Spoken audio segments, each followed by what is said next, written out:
Hi மக்களே, இன்றைக்கி நம்ம சேனலில் நல்லா மொறு நெத்திலி மீனை வறுத்து சாப்பிட்லாம். அதுக்கு நான் சும்மா இப்போதைக்கு அழகாக டெக்கரேட் பண்ணி வச்சுருக்கேன். இப்படி தான் எல்லோரும் வைக்கணும்னு அவசியம் இல்லை, நான் சும்மா அப்படி பண்ணி வச்சுருக்கேன், அழகாக இருக்குல்ல பார்க்குறதுக்கு. அதனால் ஃபஸ்ட்டு இதில் இன்க்ரீடியன்ட் சேர்த்துடலாம். 1/2 ஸ்பூன் அளவுக்கு மஞ்சள் தூள், 1 ஸ்பூன் அளவுக்கு தனி மிளகாய்த்தூள், 1/2 ஸ்பூன் அளவுக்கு தனியாத்தூள், 1/2 ஸ்பூன் பெப்பர். இதுக்கு தேவையான அளவு உப்பு சேர்த்துக்கோங்க.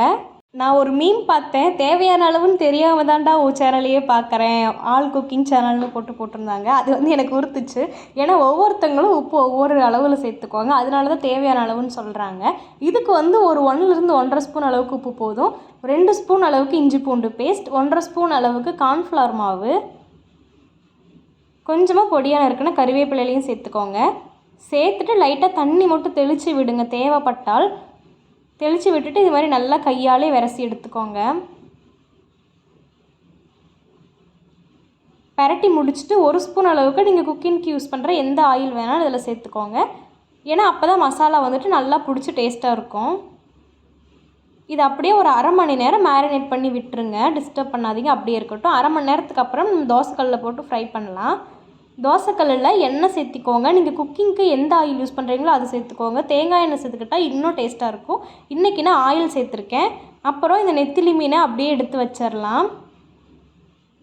ஃப்ளேம் மீடியம் ஃப்ளேமாக வச்சுக்கோங்க. ஏன்னா ரொம்ப ஹை ஃப்ளேமாக வச்சோம்னா அது கருகிரும், ஒரு மாதிரி கிறிஸ்ப் ஆகாது. இதை நான் இன்றைக்கி 2 பேட்சாக குக் பண்ண போகிறேன். ஏன்னா தோசைக்கல் ரொம்ப பெருசு கிடையாது, ஒரு மீடியம் சைஸ் தோசைக்கல் தான். ஆனால் மீன் 1/2 கிலோ மீன், அதனால் நான் 2 பார்ட்டாக பண்ண போகிறேன். மீடியம் ஃப்ளேம்லேயே வேகட்டும். ஒரு 5 நிமிஷத்துக்கு அப்புறம் திருப்பி போடுங்க. கல்லில் சுத்தமாகவே ஒட்டவே ஒட்டாது, உங்களுக்கு பார்த்தாலே தெரியும், கல்லில் சுத்தமாகவே அது ஒட்டாது. இதனுடைய டேஸ்ட் ரொம்ப சூப்பராக இருக்கும். கண்டிப்பாக வீட்டில் ட்ரை பண்ணி பாருங்கள்.